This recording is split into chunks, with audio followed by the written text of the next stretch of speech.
Good morning. Happy Thursday. Happy almost Friday. It's so exciting, isn't it? So exciting. What am I doing this weekend? Nothing, but it's still exciting, right? Anywho, we had a lovely time going to my sister's yesterday, and she's starting to feel better. And we all just sat around and chatted and laughed and did all the things. But my sister told me the absolute funniest story. I'm going to let the person who did this remain anonymous. Anonymous. I'm just kidding. I can say it. Anonymous. I'm going to still tell the story because it's one of the funniest stories to me. Because it's just such a man thing. It's just something a man would do. Well, this person picked up in the house, this man. And then he told his wife, as he was getting ready to leave, "Oh, I forgot to vacuum. Let me do that real quick." Because you see, his wife hasn't been feeling good. So she's like, "Okay, thank you, honey." And he goes and he opens the front door and he opens the back door, and she's just kind of laying, watching him going back and forth, right? He grabbed a blower. He started blowing inside the house. And this person, who will remain anonymous, was like, "What are you doing?"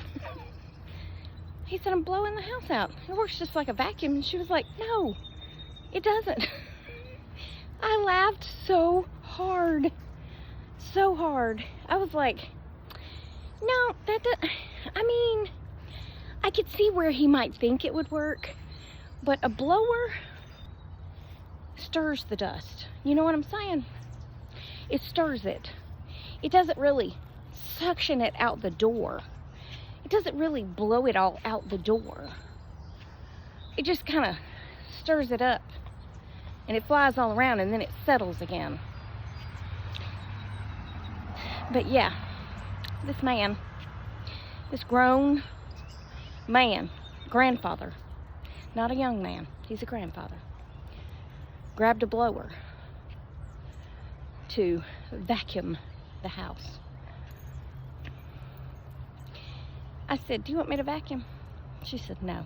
I said, "Okay. I don't mind." But that's one of the funniest things I've ever heard.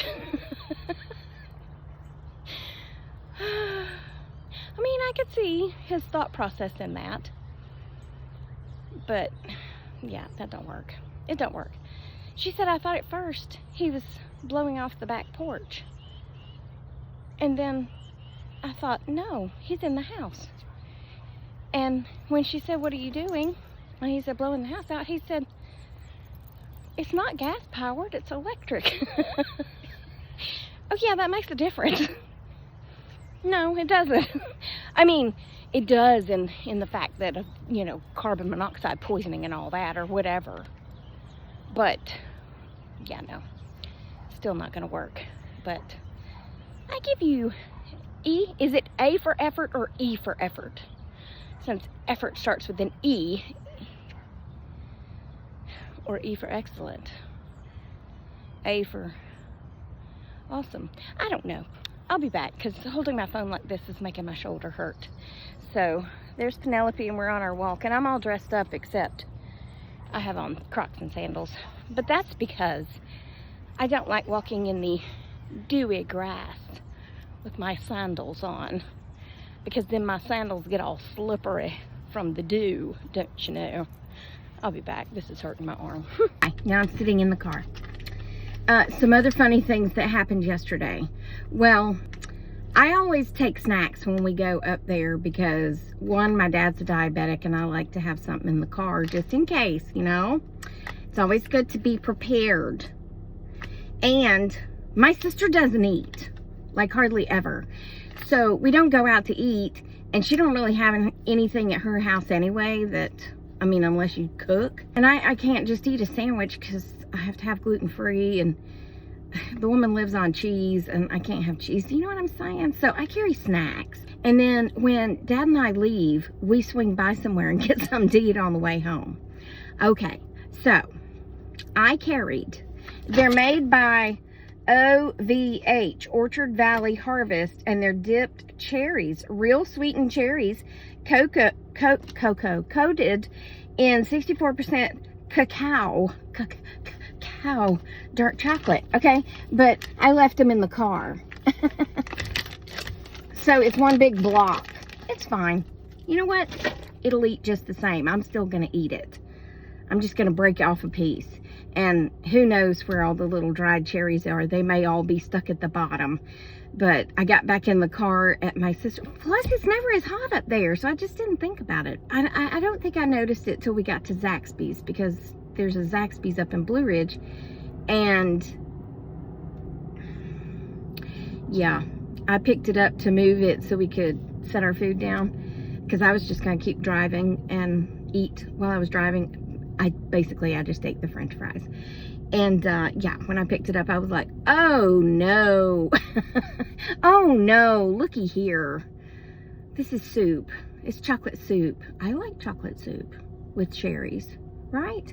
These are good because I don't like those chocolate covered cherries that have that cream in it. You know, that it chokes me. It's not that it doesn't taste good, but it's too much. It's too much sugar or something.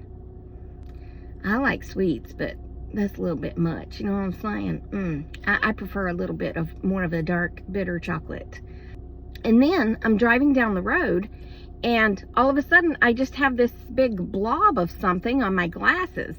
Well, traffic was a little bad yesterday to be a Wednesday afternoon in Blue Ridge.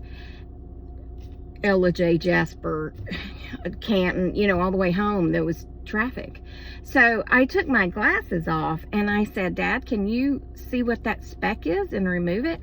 So I take them off and hand them to him, and he goes, this is how he looks at stuff. Have you ever known anybody who does that? When they turn their head back, they gotta show their teeth. Anyway, he's doing like that. And he said, there's something all across the top of them. I said, that's my makeup. I'm just talking about the smudge, because my makeup just gets right up here in these top corners because I have hooded eyes, you know, and they touch it. But I just want that big blob gone. So he gets that gone. And I said, yeah, that makeup just happens, and I just wipe it off during the day. And he said, yeah, that happens to me too. I said, are you wearing makeup? He said, no, I meant just because, like, oils get... I was like, keep talking, Harry. Keep talking. You just said that happens to me, too, when we were talking about makeup on your glasses. What else happened? Oh, she, my sister is always giving me stuff, okay? So, she said, look at that purse right there. Do you like it? Of course I do, okay? Because I love purses. I love all purses. I am not a purse snob, okay? So, here it is. Isn't it cute? And it's got the cutest little Western looking handle, which doesn't at all go with my outfit today, but I don't care. But look, it's got a feather, and I also love feathers. I don't know. It's this Indian... Penny's looking at me like, are you leaving? I'm leaving. So she says, well, you can have it, because I don't really carry. Okay, bye, I'm leaving. Quit looking at me like she just ran back over to the door and had her head turned like, are you going to work or not? Look, just because I got 4 minutes to get there because I've been talking too much is none of your concern, Miss Penny, okay? So I grabbed the purse. I said, thank you very much. And I folded it up and I put it in my other purse, because, you know, my other purse is huge. So I just set it down in there.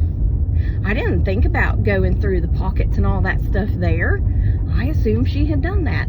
Well, I don't know why I assumed that, because her and my mother both are and were the worst at just folding up money and sticking it places, okay? Every time I would go over to Mom's house, I would clean out her purse. I mean, we would sit at the table and I would clean out her purse and I would throw away all the gum wrappers. Holy crap, that bird came within that far of becoming deceased in my windshield. And I would find money tucked in all these different places. And I was like, why don't you put your money in your wallet? Put your money where your mouth is.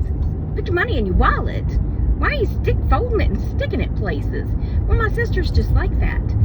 So I get home and I thought, well, I'm just going to go through the purse real quick and make sure it's empty before I start putting my stuff in it.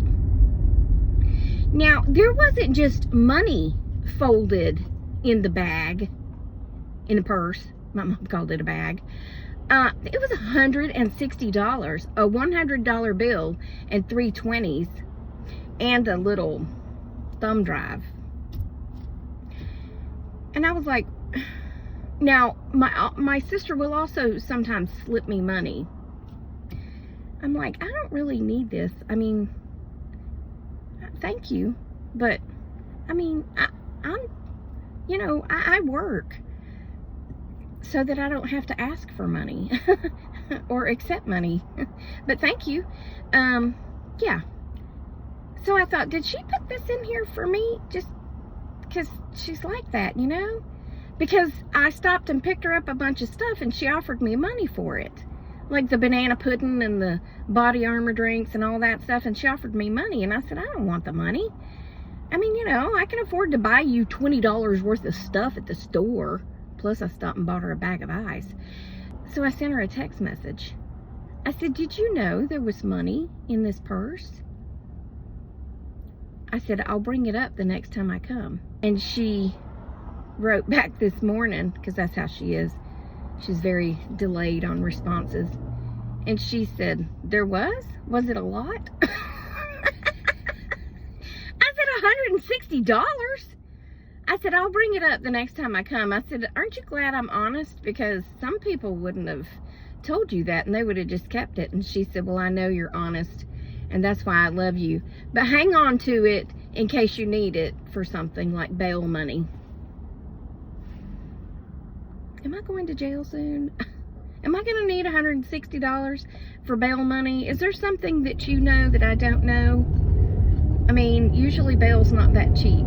Back in the day, a speeding ticket, if you went to jail because you refused to sign it, and there are people like that that refuse to sign the speeding ticket, and you're signing the speeding ticket so you don't go to jail, but they chose to come to jail. That's the dumbest thing I've ever heard of. But anyway, I have rambled on long enough, so I'm going to shut up now. Remember, I love you. Jesus loves you. I hope he's coming back soon because people be crazy. And I will talk to you on the next Tracy Tries, okay? Toodles, my noodles, and stay silly, my friends. Goodbye.